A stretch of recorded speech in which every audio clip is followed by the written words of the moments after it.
नमस्कार मित्रों। આપણે 26 એક્ઝામ્પલ કદાચ ક્રમ આડો અવળો હોય તો જોઈ લેજો। 26 જોયા હતા, 27મો એક્ઝામ્પલ। આજે છેલ્લા 2-4 એક્ઝામ્પલ જે આપણે લઈએ એટલે લગભગ મોટાભાગે બધા જે પુસ્તકની અંદર આપેલા છે એવા મોટાભાગે બધા આવી જવાના, બરાબર। ચલો, એવું કહ્યું છે કે એનું નિપજોમાં વિઘટન 10 અંશ સેલ્સિયસ તાપમાને કેનું મૂલ્ય 4.5 ગુણ્યા 10³ સેકન્ડ ઇનવર્સ દર્શાવે છે। મતલબ કે એમાંથી જ્યારે નિપજ બને છે કયા તાપમાને, તો 10 અંશ સેલ્સિયસ તાપમાને, તો એ વખતે કેનું મૂલ્ય કેટલું, આટલું છે। અને સક્રિયકરણ ઉર્જા 60 કિલોજૂલ મોલ ઇનવર્સ છે, તો કયા તાપમાને કેનું મૂલ્ય 1.5 ગુણ્યા 10⁴ સેકન્ડ ઇનવર્સ થશે। મિત્રો જુઓ, અહીંયા આજે છે એને આપણે K1 કહીએ અને K2 કહીએ, આ T1 કહીએ અને T2 એ આપણે શોધવાના છે, બરાબર। તો જો અહીંયા આ રીતે બતાવીશું કે અહીંયા K1 બરાબર 4.5 ગુણ્યા 10³ સેકન્ડ ઇનવર્સ, K2 બરાબર 1.5 ગુણ્યા 10⁴ સેકન્ડ ઇનવર્સ, T1 જો તાપમાન જે લઈએ છીએ કેલ્વિનમાં લેવાના છે, એટલે આ કેટલા 10 સેલ્સિયસમાં આપેલા છે, એટલે સેલ્સિયસને કેલ્વિનમાં ફેરવા માટે શું કરવું પડશે, અંદર 273 ઉમેરવાના, એટલે શું આવશે 283 કેલ્વિન, બરાબર। T2 એ આપણે શોધવાના છે, એ સક્રિયકરણ ઉર્જા તમને આપી દેવામાં આવેલી છે, બરાબર। તો આપણે સૂત્ર લખી દઈએ, log K2 upon K1 is equal to A upon 2.303 R, T2 minus T1 upon T2 into T1, બરાબર। જો અહીંયા K2 આપેલા છે, K1 આપેલા છે, R એ વાયુ અચળાંક છે, સક્રિયકરણ ઉર્જા આપી દીધી છે, T1 આપી દીધા છે, તો આપણે એમાં અજ્ઞાત T2 ને શોધવાના છે, બરાબર છે। ચલો કિંમત મૂકી દઈએ, log K2 બરાબર કેટલા છે, 1.5 ગુણ્યા 10⁴ સેકન્ડ ઇનવર્સ, છેદમાં આપેલા છે 4.5 ગુણ્યા 10⁵ સેકન્ડ ઇનવર્સ, બંનેનું એકમ સમાન છે, એ કાઢી નાખીએ। એ કેટલા છે, 60 કિલોજૂલ, આપણે જૂલમાં કન્વર્ટ કરી દઈએ તો 60 ગુણ્યા 10⁻³ મતલબ કે 1000, 2.303 ગુણ્યા 8.314। જો અહીંયા આ R એ વાયુ અચળાંક છે, એકમ કયો લઈએ છે, joule into kelvin inverse into mall inverse, બરાબર। પણ અહીંયા તમે જાણો છો કે આ કિલો જૂલને આપણે જૂલની અંદર કન્વર્ટ કર્યા એટલે જૂલ ઇન્ટુ મોલ ઇનવર્સ આ તો નીકળી જવાના, એટલે શું બાકી રહેશે, ખાલી કેલ્વિન, અને અહીંયા આ બંનેનો જે તફાવત છે શું આવે, કેલ્વિન ઇનવર્સ, મતલબ કે અહીંયા કેલ્વિન પણ નીકળી જવાના, તો છેલ્લે ખાલી તાપમાન એક બાકી રહેશે, બરાબર, જે આપણે અહીંયા આગળ એના અનુરૂપ કેલ્વિનની અંદર આપણને મળશે। ચલો હવે T2 બરાબર કેટલા એ આપણે જાણતા નથી, શોધવાના છે। ચલો T1 કેટલા, તો 283 કેલ્વિન, બરાબર, T2 ઇન્ટુ 283। ચલો જુઓ, હવે બધી ગણતરી આપણે અહીંયા લખીશું નહીં, કેટલાક જેના સાદુરૂપ છે તમને હું ડાયરેક્ટ અહીંયા લખાવતો જઈશ, બરાબર છે।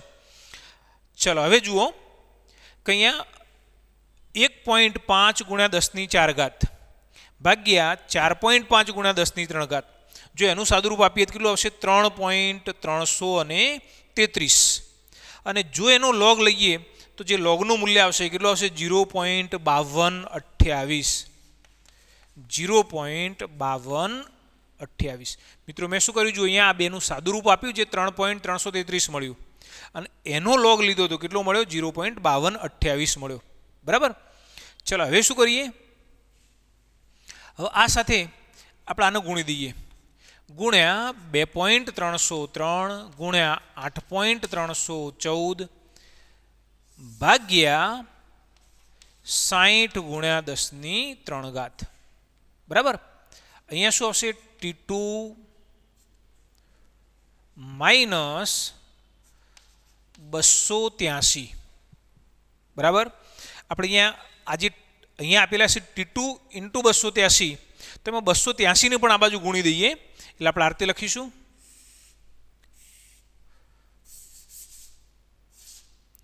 ગુણ્યા 283 બરાબર જો અહીંયા આ 283 ને પણ આપણે આ બાદ લાવી દીધા છે એટલે હવે શું બાકી વધ્યું T2 માઇનસ 283 ભાગ્યા T2 બરાબર ચલો હવે આ બધાનું આપણે સાદું રૂપ આપી દેવાનું છે આ બધાને ગુણી દેવાના અને 60 ગુણ્યા 10 ની 3 ઘાત વડે એને ભાગી દેવાના બરાબર છે જો તમે એ બધાનું સાદું રૂપ આપશો તમને શું મળશે 0.04721 0.04721 આ T2 નો આબાદ લઈ દઈએ T2 is equal to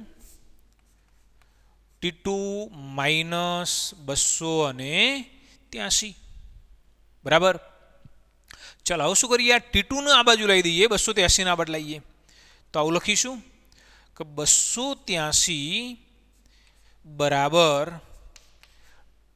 T2 minus 0.04721 T2 આ કેટલા એક T2 છે અને આ કેટલા 0.04721 T2 છે તો મતલબ કે આ એકમાંથી આટલા બાદ કરી દેવાના બરાબર અને જો તમે એટલા બાદ કરશો તો તમને જે વેલ્યુ મળશે કેટલી 0.9528 T2 મળશે ચલો તમારે T2 શોધવાના છે તો 0.9528 વડે એને ભાગી દેવાના બરાબર અને જો તમે એને એટલા વડે ભાગી દેશો તો તમને જે T2 નું મૂલ્ય છે એ કેટલું મળશે 297 પોઈન્ટ માટે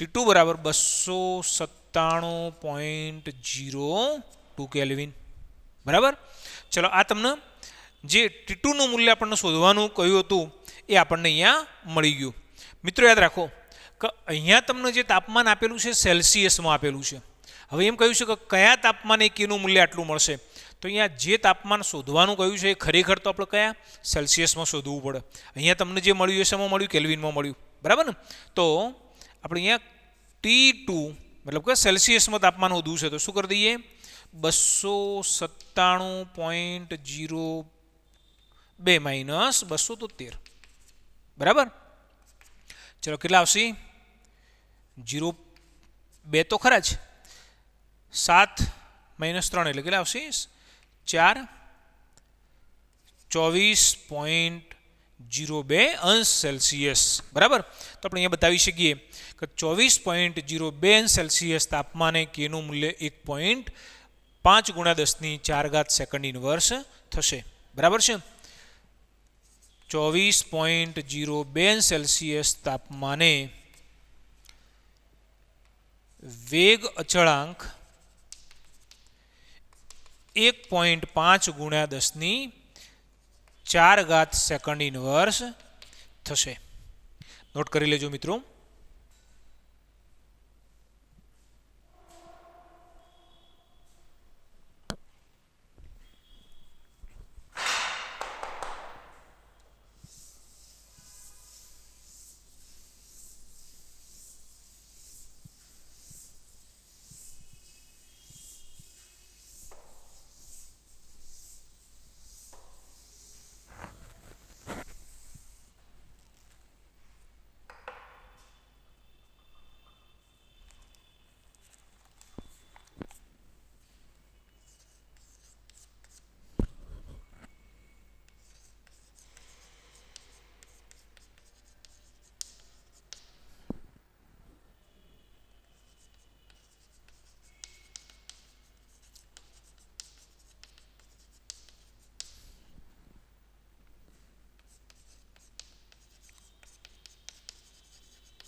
ચાલો મિત્રો જુઓ, 298 કેલ્વિન તાપમાને પ્રથમ ક્રમની પ્રક્રિયાને 10% પૂર્ણ થવા જરૂરી સમય એ 308 કેલ્વિન તાપમાને તે જ પ્રક્રિયાને 25% પૂર્ણ થવા માટે લાગતા સમય જેટલો છે.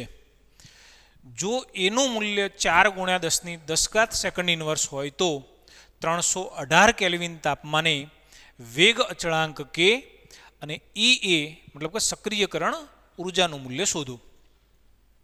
જો અહીંયા સૌથી પહેલાં તો એવું કહ્યું છે કે 298 કેલ્વિન તાપમાને આ પ્રથમ ક્રમની પ્રક્રિયા છે, તો એને 10% પૂર્ણ થવા માટે જેટલો સમય લાગે છે એટલો જ સમય 308 કેલ્વિન તાપમાને પ્રક્રિયાને 25% પૂર્ણ થવા માટે લાગતો હોય છે. બરાબર. તો અહીંયા પહેલી જે માહિતી આપણને આપેલી છે એનો આપણે અહીંયા ઉપયોગ કરીએ અને એના આધારે આપણે K1 અને K2 શોધવા માટેનો પ્રયત્ન કરીશું. બરાબર છે. તો આપણે અહીંયા સૌથી પહેલાં બતાવીએ, 298 કેલ્વિન તાપમાને પ્રક્રિયા 10% પૂર્ણ થાય છે. મિત્રો આની ગણતરી થોડીક લોબી છે, એટલે કેટલીક બાબતો જે તમે જાણો છો હું ડાયરેક્ટ અહીંયા લખીશ. હા, તમને સમજાવતો જઈશ એટલે તમે એ સાથે કદાચ જરૂર લાગે તો તમે તમારી રીતે એને નોટ કરતા રહેજો. ચાલો જુઓ, 298 કેલ્વિન તાપમાને પ્રક્રિયા 10% પૂર્ણ થાય છે. જો પ્રક્રિયા 10% પૂર્ણ થતી હોય તો એનો અર્થ એવો થયો કે 90% પ્રક્રિયા થયા વગરનો બાકી હશે.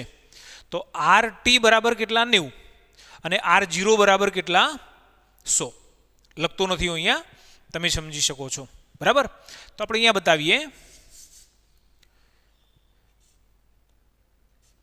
કે બરાબર 2.303 ભાગ્યા T log R0/RT. બરાબર. મેં કહ્યું એમ કે R0 બરાબર 100 લેવાના, RT બરાબર કેટલા? 90 લેવાના. કેમ? કારણ કે 10% પ્રક્રિયા પૂર્ણ થઈને જો 10% પૂર્ણ થાય તો એનો અર્થ એવો થયો કે 90% એ બાકી હશે. બરાબર. અહીંયા કેનું મૂલ્ય કેટલું એ આપણને નથી આપેલું. બરાબર છે. આપણે વેગ અચળાંક તો અમે શોધવાનું કહ્યું છે, પણ એ 318 કેલ્વિન તાપમાને શોધવાનું કહ્યું છે. તો અહીંયા કેનું જે મૂલ્ય છે એ કેટલા? અહીંયા 298 કેલ્વિન તાપમાને આપેલું છે. એટલે આપણે શું કરીએ જુઓ, અહીંયા ટીને કરતા બનાવી દઈએ અને આ જે ટી છે એને શું કહીએ? T1 કહીએ. તો આવું લખીશું, માટે T1. યાદ રાખો કે આ જ ટીને આપણે T1 કહીએ છીએ. બરાબર 2.303 કે. હવે આ કેનું શું કહીએ? 298 કેલ્વિન તાપમાને છે, એટલે અહીંયા K 298 log 100/90. બરાબર. મિત્રો યાદ રાખો કે અહીંયા દરેક સ્ટેપ હું લખીશ નહીં, 100/90. બરાબર છે. જે એનું સાદુરૂપ આવે એનો લોગ લઈને એને 2.303 વડે ગુણવાના, એટલે એનું સાદુરૂપ આપણને મળશે. અને આજે આપણને સાદુરૂપ મળશે એ કેટલું? 0.1054. T1 બરાબર 0.1054 K 298. બરાબર. 298 કેલ્વિન તાપમાને પ્રથમ ક્રમની પ્રક્રિયા 10% પૂર્ણ થવા માટે જરૂરી સમય કેટલો? જરૂરી સમય T1, અને એ સમયનું મૂલ્ય કેટલું? આટલું. ચાલો હવે કયું છે કે 308 કેલ્વિન તાપમાને કેટલી પ્રક્રિયા પૂર્ણ થાય છે? 25% પૂર્ણ થાય છે. 25% પ્રક્રિયા પૂર્ણ થાય છે. ચલો સેમ આ જ રીતે K બરાબર 2.303/T log R0/RT.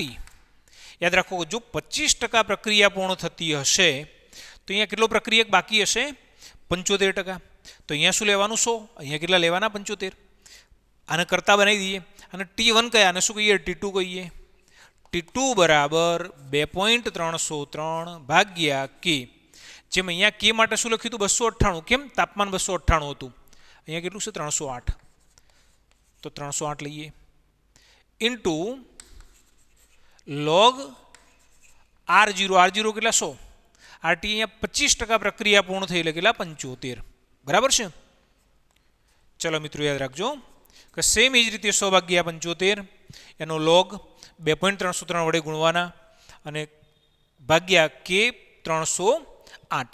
ચલો આનું સાદુરૂપ કેટલું આવશે 0.2877, 0.2877 કે 308, બરાબર છે. ચલો જુઓ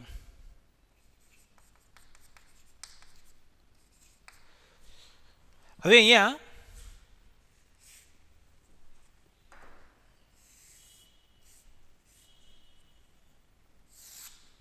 જો એવું બતાવ્યું છે કે 298 કેલ્વિન તાપમાને પ્રથમ ક્રમની પ્રક્રિયાને 10% પૂર્ણ થવા માટે જરૂરી સમય એ 308 કેલ્વિન તાપમાને તે જ પ્રક્રિયાને 25% પૂર્ણ થવા માટે લાગતા સમય જેટલો છે. અર્થાત આ સમય અને આ સમય બંને કેવા છે, એક સમાન છે. અને જો આ બંને એક સમાન હોય તો આપણે આવું બતાવીએ, અહીં T1 is equal to T2. ચલો T1 બરાબર કેટલા હતા 1054 કે 298 બરાબર T2 કેટલા હતા 0.2877 ભાગ્યા કે 308. હવે આપણે શું કરીએ કે 308 ના બદલાઈ દઈએ 0.1054 ના બદલાઈ દઈએ તો આવું લખાશે કે 308 ભાગ્યા કે 298 બરાબર છે 0.2877 ભાગ્યા 0.1054. મિત્રો કદાચ તમે ગણતરી કરો એમાં એકાદ અંક આઘો પાછો મતલબ કે 77 ની જગ્યાએ 76 આવતો હોય કે 75 આવતો હોય અથવા 78 79 આવતો હોય તો એમાં બહુ મોટો ફરક નહીં પડે. અથવા કદાચ તમે પરીક્ષાની અંદર ગણતરી કરો છો તો એ તમારો જે જવાબ છે વેલિડ ગણાશે, ચોક્કસ ડિસ્ટન્સ સુધી જે આપણો જવાબ છે માન્ય ગણાય છે, બરાબર. એટલે કદાચ આપણે જે આપણા બુકની અંદર આપેલો જવાબ હોય એનાથી થોડોક આઘો પાછો આવે તો આપણે બહુ ચિંતા કરવાની જરૂર નથી. ચાલો હવે એનું સાદુરૂપ કેટલું, તો અહીંયા આ બંનેનું જે સાદુરૂપ છે મતલબ કે 0.2877 અને 0.1054 નું સાદુરૂપ કેટલું 2.7296 મળે છે, બરાબર 2.7296. શના બરાબર કે 308 ભાગ્યા કે 298, અથવા જો તમે આને K2 કહો છો તો આ K1 છે એટલે કે K2 ભાગ્યા K1 નું મૂલ્ય આપણને આ પ્રમાણે મળ્યું છે, બરાબર. હવે યાદ રાખો કે આપણને એવું કહ્યું છે કે 318 કેલ્વિન તાપમાને વેગ અચળાંક K અને E ગણો. પહેલા આપણે E ગણી દઈએ. યાદ રાખો કે સમગ્ર પ્રક્રિયા દરમિયાન સક્રિયકરણ ઉર્જા અચળ હોય છે. સમગ્ર પ્રક્રિયા દરમિયાન E અચળ છે, બરાબર ને, એ નહીં બદલાય. ચાલો આપણે અહીંયા લખી દઈએ log K2 upon K1 બરાબર E ભાગ્યા 2.303 R T2 minus T1 T2 into T1. ચલો તમે જુઓ અહીંયા K2 ભાગ્યા K1 મેં હમણાં તમને કહ્યું કે આને K2 કહીએ અને આને K1 કહીએ તો એનો અર્થ એવો થયો કે એનું સાદુરૂપ તમને અહીંયા આપી દીધેલું છે, બરાબર છે. કેટલા log 2.7296. તમારે શું શોધવાનું છે E શોધવાના છે, E બરાબર 2.303 R કેટલા 8.314. ચલો અહીંયા T2 અને T1 આપણને અહીંયા બતાવ્યું હતું કે 298 કેલ્વિન તાપમાન અને એના પછી 308 કેલ્વિન તાપમાન. તો અહીંયા આને T1 કહીએ આને T2 કહીએ તો શું લખીશું 308 માઇનસ 298, 308 ગુણ્યા 298, બરાબર. ચલો અહીંયા 2.7296 નો આપણે લોગ લેવાનું છે, બરાબર ને, અને એનું વેલ્યુ કેટલું મળશે 0.4360, 0.4360 ચલો આ જે કિંમત મળી એને 2.303 વડે, 8.314 વડે, 308 અને 298 વડે ગુણી દઈએ. બરાબર છે. ચલો અહીંયા 308 માઇનસ 298 એટલે કેટલા? 10. મતલબ કે 10 વડે ભાગી દેવાના. અહીંયા જમણી બાજુએ શું આવશે? ઈ એ. બરાબર. ચાલો જુઓ, અહીંયા જમણી બાજુએ સક્રિયકરણ ઉર્જા મળે છે અને જે સક્રિયકરણ ઉર્જાનું મૂલ્ય એ આ બધાનું સાદુરૂપ આપીએ તો આપણને મળવાનું. સક્રિયકરણ ઉર્જાનું મૂલ્ય કેટલું મળશે? 76,622 જૂલ ઇન્ટુ મોલ ઇનવર્સ. અહીંયા તમે આરનો એકમ મૂકશો. બરાબર છે. અને આ જે તાપમાન છે એ બધા મતલબ કે એના એકમ મૂકશો તો અંતે તમને આ જે એકમ છે કેટલો મળશે? તો જૂલ ઇન્ટુ મોલ ઇનવર્સ મળશે. અને બીજું યાદ રાખો કે જ્યારે તમે બાકીના એકમો યોગ્ય લીધેલા હશે તો સક્રિયકરણ ઉર્જા તમને પહેલી વખત તો જૂલ ઇન્ટુ મોલ ઇનવર્સની અંદર જ મળશે. તો અહીંયા આપણને કહ્યું હતું કે ઈ એ શોધો. બરાબર. ચાલો હવે શું કહ્યું છે કે 318 કેલ્વિન તાપમાને વેગ અચળાંક કેનું મૂલ્ય શોધો. બરાબર. હવે 318 કેલ્વિન તાપમાને જો વેગ અચળાંકનું મૂલ્ય શોધવું હોય તો આપણે સૂત્ર જાણીએ છીએ આર્હેનિયસ સમીકરણ log k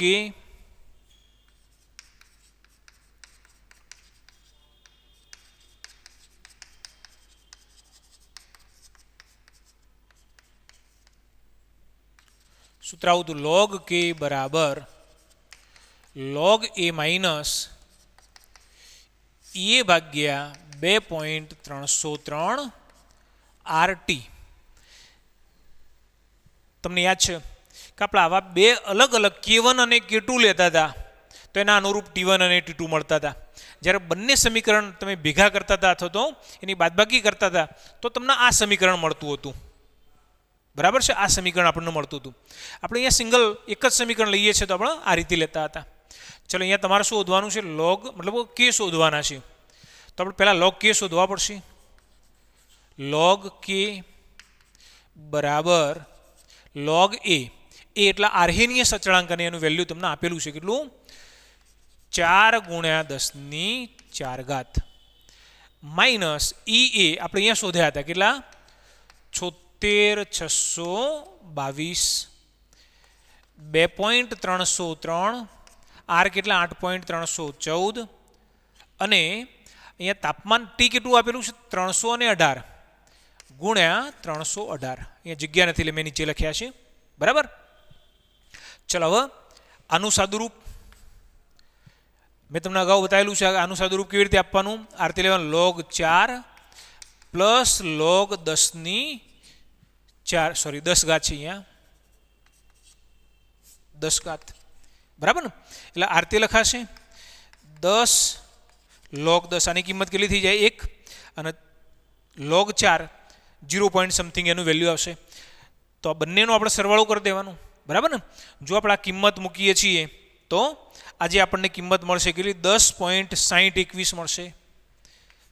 10.6021 માઇનસ આ બધાનું જો આપણે સાદુરૂપ લઈએ છીએ તો એ જે સાદુરૂપ આપણને આપેલું છે એ કેટલું? 12.5841 મળશે. 12.5841. ગણતરીમાં કોઈ ભૂલચૂક કદાચ ગણતરી કરતો તમને મળે તો મને આપણા નંબર ઉપર વોટ્સએપ નંબર ઉપર ચોક્કસથી ધ્યાન દોરજો. ચલો અહીંયા 10.6021 બરાબર છે અને અહીંયા આપેલું છે -12.5841. જો એનું સાદુરૂપ આપીએ તો આપણને જે સાદુરૂપ મળશે કેટલું મળશે? -1.9820 મળશે. -1.9820. શનિ આપણને વેલ્યુ મળી, log k ની વેલ્યુ મળી, પણ આપણને તો એવું કહ્યું છે કે વેગ અચળાંક k શોધો. ખાલી k મેળવવા છે તો શું કરવું પડશે? અહીંયા એન્ટીલોગ લેવો પડશે. બરાબર છે? તો અહીંયા બંને બાજુ એન્ટીલોગ લેતો. ચલો અહીંયા એન્ટીલોગ લઈએ શું મળે? k. બરાબર.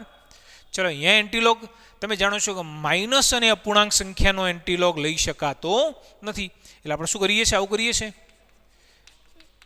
એન્ટીલોગ ઓફ, મેં તમને સમજાવ્યું હતું કે આ -1.9 છે તેના પછીની માઇનસ સંખ્યા આપણે પૂરેપૂરી લખી દેવાની, પ્લસ કેટલા વધારાને લખી દીધા, તો 2 માંથી આ બાદ કરીએ એટલે કેટલા આવશે, 0.0, એની જે બાદ બાકી છે કેટલી મળશે, 0.18. બરાબર. હવે આનો એન્ટીલોગ લેવાનો કેવી રીતે, મેં તમને હમણાં બતાવ્યું હતું, અગાઉના એક્ઝામ્પલની અંદર શીખવાડેલું છે કે આને ડાયરેક્ટ 10ની ઘાત તરીકે લઈ લેવાના. અહીંયા દશાંશ ચિહ્નના પહેલાં શું છે, 0 આપેલા છે, તો એક અંક ઉમેરીને દશાંશ ચિહ્ન મૂકવાનું.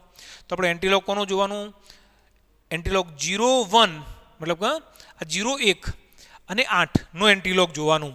જો તમે એનો એન્ટીલોગ લેશો તો તમને શું મળશે, 10.42. બરાબર, 10.42. આને 10ની ઘાત તરીકે લઈ લેવાના, 10ની -2 ઘાત. અહીંયા 0 હતા તો એક અંક પછી દશાંશ ચિહ્ન મૂકી દેવાનું, તો 1.042. બરાબર છે. ચલો અહીંયા આ 10ની -2 ઘાત છે, એને આપણે આની અંદર દશાંશ ચિહ્ન સ્વરૂપે રજૂ કરીએ તો શું લખાય, દશાંશ ચિહ્ન 2 અંક ડાબી બાજુ જવાનું, એટલે 0.010. બરાબર ને. ચલો અહીંયા આ જે કે છે, જો અહીંયા કેનો જે એકમ સામાન્ય રીતે આપણે શું કરીએ છીએ, અહીંયા પ્રથમ ક્રમની પ્રક્રિયા છે. બરાબર છે. અહીંયા એનું મૂલ્ય સેકન્ડ ઇન્વર્સમાં આપેલું હતું, અને એટલા માટે અહીં આગળ જે આપણને એકમ મળશે એ પણ કયો, સેકન્ડ ઇન્વર્સની અંદર મળશે, એટલે આપણે અહીંયા બતાવીશું સેકન્ડ ઇન્વર્સ. બરાબર. તો આ રીતે જે વેગ અચળાંકનું મૂલ્ય છે એ આ રીતે સેકન્ડ ઇન્વર્સની અંદર પ્રાપ્ત થાય છે. મિત્રો આને નોટ કરી લેજો.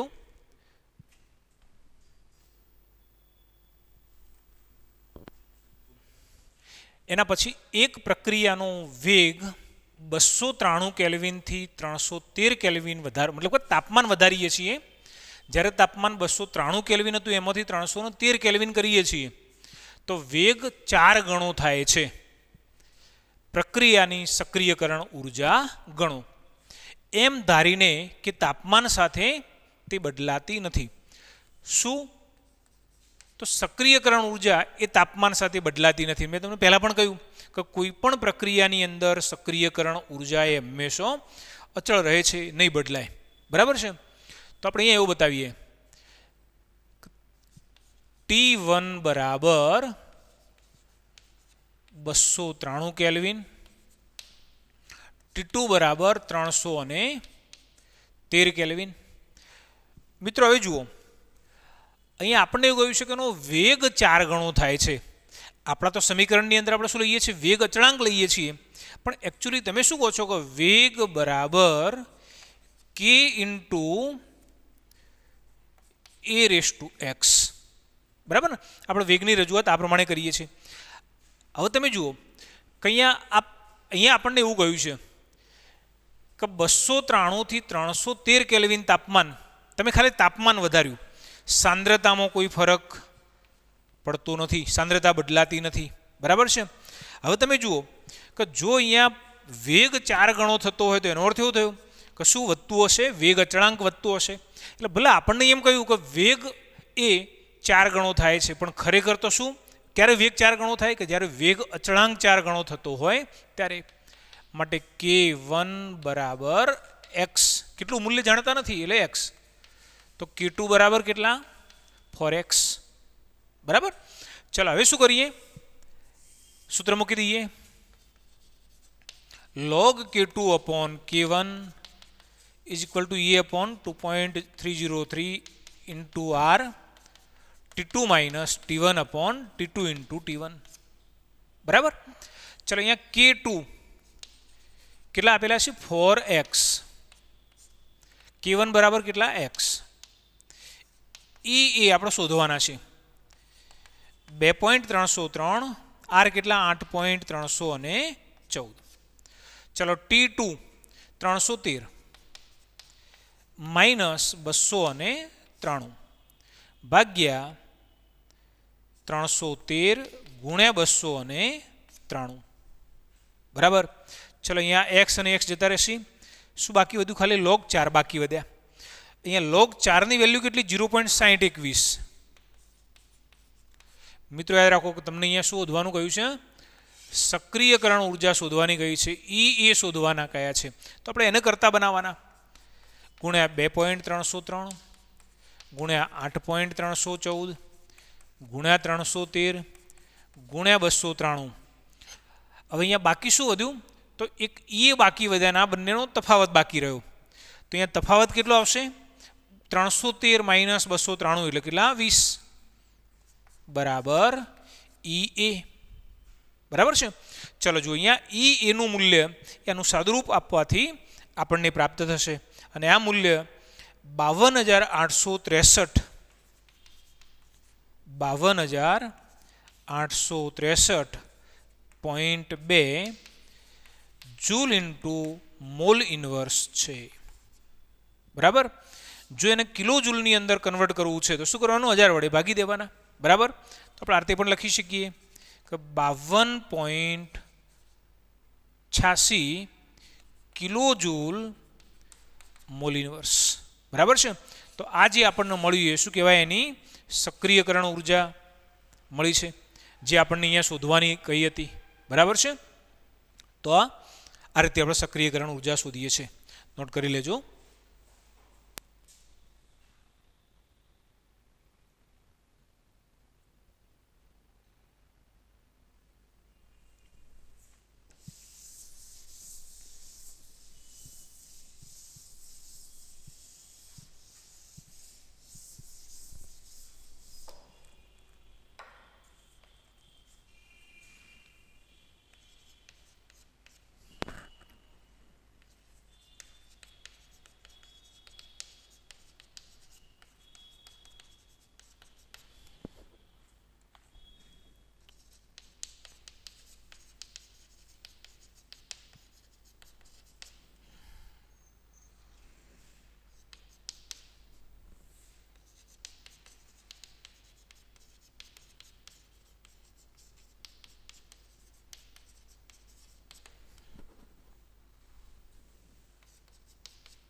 ચલો મિત્રો જુઓ, એક પ્રક્રિયકની સાંદ્રતા 8 ગણી કરવામાં આવે છે. જેટલી પહેલાં આપેલી હતી એની કેટલી આપણે 8 ગણી સાંદ્રતા વધારીએ છીએ. તો એના પરિણામે શું થાય? પ્રક્રિયાનો વેગ બમણો થાય છે. તો આ પ્રક્રિયાનો ક્રમ ગણો. પ્રક્રિયાનો ક્રમ કયો હશે આપણે શોધવાનો છે. ધારો કે પ્રક્રિયા ક્રમ x છે. જાણતા નથી પણ આપણે ધારી લઈએ કે આ પ્રક્રિયાનો ક્રમ એ x છે. ચાલો જુઓ, હવે પ્રક્રિયા વેગ R1 બરાબર રેટ ઓફ રિએક્શન, R1 બરાબર k ઇન્ટુ પ્રક્રિયકની સાંદ્રતા ની x ઘાત. તમને જે સ્થિતિ આપેલી છે એ પ્રમાણે તમે વેગ કેવી રીતે લખી શકવાના? વેગ અચળાંક ગુણ્યા પ્રક્રિયકની સાંદ્રતાની x ઘાત. બરાબર.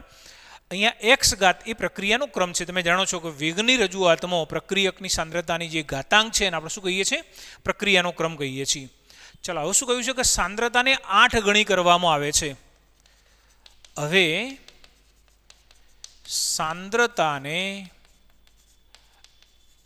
8 ગણી કરવામાં આવે છે તો વેગ બદલાઈ જવાનો. R2 બરાબર કે, જો અહીંયા શું વધાર્યું છે? સાંદ્રતાને 8 ગણી કરી છે. પહેલા સાંદ્રતા R હતી, હવે કેટલી લખવાની? 8R rays two x. બરાબર ને?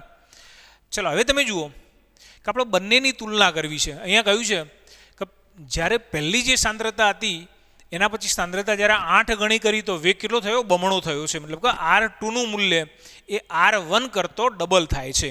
એટલે પહેલાં તો હું આરતી લખી દઉં.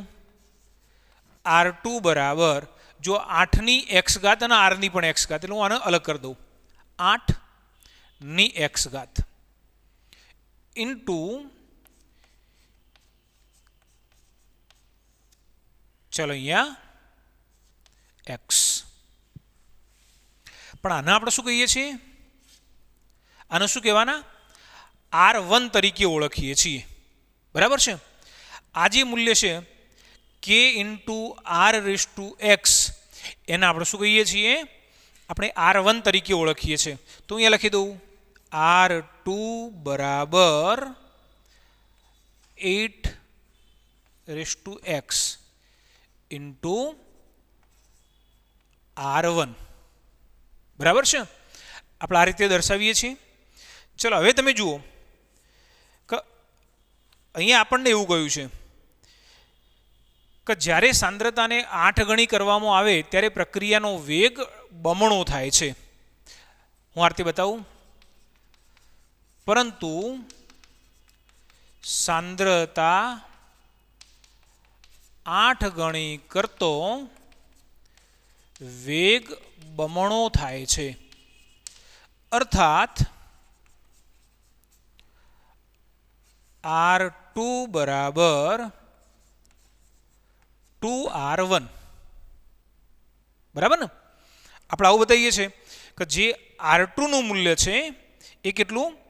R1, મતલબ કે આ મૂલ્ય બમણું થાય છે એટલે આપણે શું કરીએ છીએ? આને 2 વડે ગુણીએ છીએ. બરાબર. ચલો હવે તમે આપણે આને એમનું એમ જ લખી દઈએ K into R raise to X. મિત્રો હવે તમે જુઓ કે અહીંયા આપણને જે R1 ને R2 ના જે વેલ્યુ તમને આપેલા છે એ આપણે અહીંયા મૂકી દઈએ. બરાબર.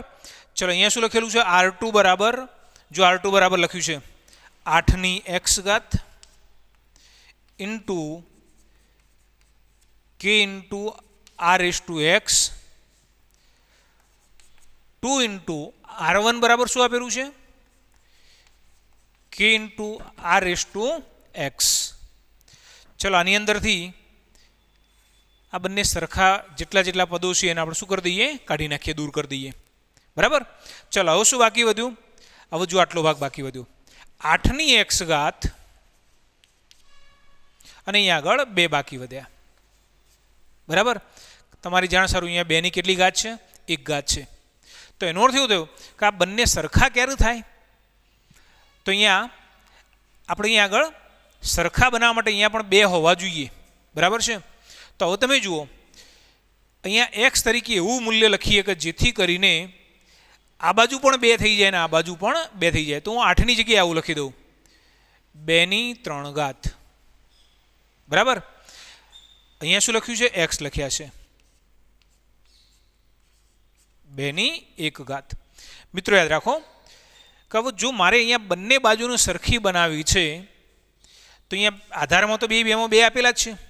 આની ઘાત 1 છે તો આની ઘાત પણ 1 આવી જોઈએ. ને 1 ક્યારે આવશે? કે જ્યારે અહીંયા હું એક્સ બરાબર 1/3 લખીશ. બરાબર છે. એક્સ બરાબર જો 1/3 લખીશ તો 3 અને 1/3 દૂર થઈ જાય. બરાબર છે.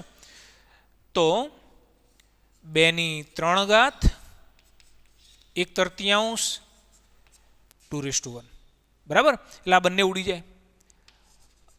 અહીં એક્સ બરાબર 1/3. બરાબર ને? હવે તમે જો અહીંયા લખ્યું હતું કે ધારો કે પ્રક્રિયા ક્રમ એક્સ છે. બરાબર. માટે પ્રક્રિયાનો ક્રમ બરાબર કેટલો? 1/3 છે. બરાબર ને? જે આપણે પ્રક્રિયા વેગ લખીએ છીએ, પ્રક્રિયા વેગ બરાબર R1 બરાબર K into R raise to X. તો અહીંયા એક્સ બરાબર કેટલા હશે? 1/3 છે. અને 1/3 એ આપણી પ્રક્રિયા માટેનો ક્રમ છે. નોટ કરી લેજો.